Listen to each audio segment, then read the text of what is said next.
Assalamualaikum.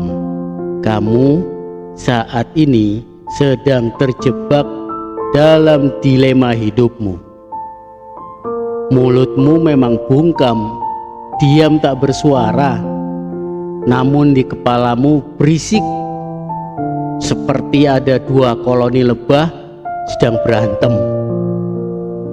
Fisikmu memang aman, tapi mentalmu sedang nyungsep. Jika bukan karena sayangnya Allah, mungkin kamu sudah sinting. Dalam senyum pahit menahan tangismu, kamu hanya bisa bilang, ya udahlah, mau gimana lagi.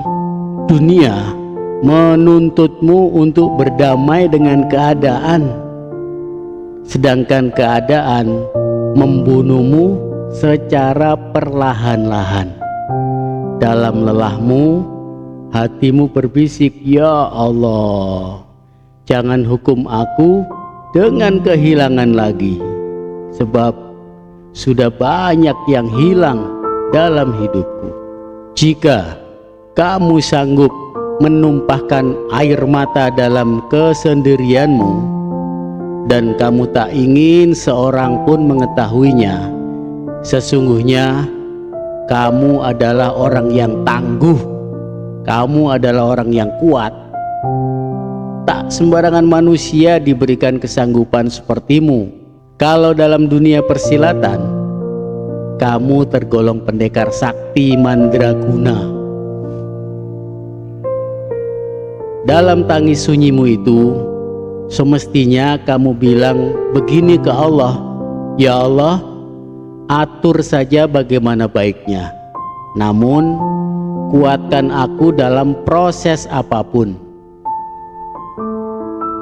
dan tanamkan keikhlasan dalam hatiku jika keinginanku tak sejalan dengan rencanamu.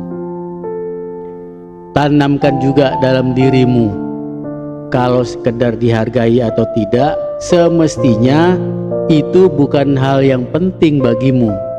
Yang penting kamu sudah berusaha maksimal semampumu, sekuatmu, dan tujuanmu adalah lillahi ta'ala. Selebihnya kamu tak perlu peduli. Apapun komentar orang gak ngaruh, gak ngefek pada kehidupanmu. Palingan juga mereka sirik, ngiri. Padahal daripada ngiri, kan mendingan nganan. Jika yang ada di depan membuatmu ngeri, yang ada di belakang membuatmu terluka, maka lihatlah ke atas. Allah tak pernah gagal dalam menolong hambanya. Bahkan Allah gembira. Kalau Allah gembira, kamu bukan diberikan kesenangan-kesenangan, tapi justru diberikan ujian agar kamu lebih mendekat padanya. Intinya, kamu harus punya karakter tahan banting. Jangan sampai kalah sama tikus. Iya, tikus. Tikus-tikus itu pernah diuji coba oleh Dr. Kurt Richter dari Harvard University. Tikus-tikus itu diletakkan di dalam kolam untuk menguji seberapa lama mereka bisa bertahan di air. Rata-rata karena kelelahan mereka akan tenggelam setelah 15 menit. Tapi disinilah keajaiban terjadi. Sebelum semua tikusnya tenggelam, para peneliti turun tangan.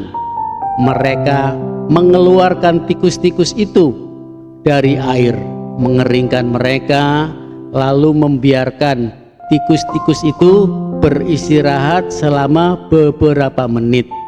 Kemudian menempatkan kembali ke kolam untuk babak kedua. Kira-kira menurutmu para tikus itu bisa tahan berapa lama? Tikus-tikus yang sudah diambang kelelahan bertahan pada upaya kedua mereka.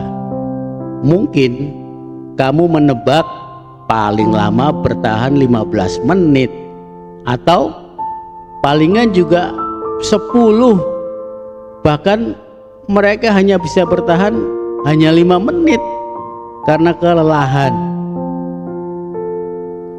Tapi kamu salah, mereka mampu bertahan selama 60 jam secara menakjubkan.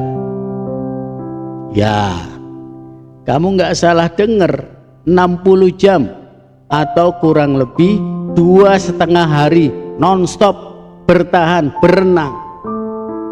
Makhluk kecil itu memaksa tubuh mereka jauh melampaui batas yang mereka rasakan, karena mereka yakin pada akhirnya mereka akan diselamatkan.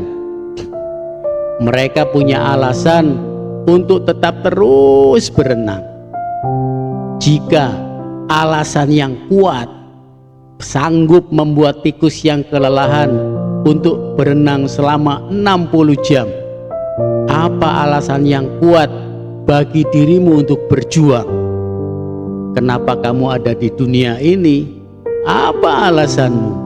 Ingatlah, pada saat-saat terberat dalam hidupmu yang penuh derita dan air mata, mungkin kamu sudah ingin menyerah, tenggelam dalam keputusasaan.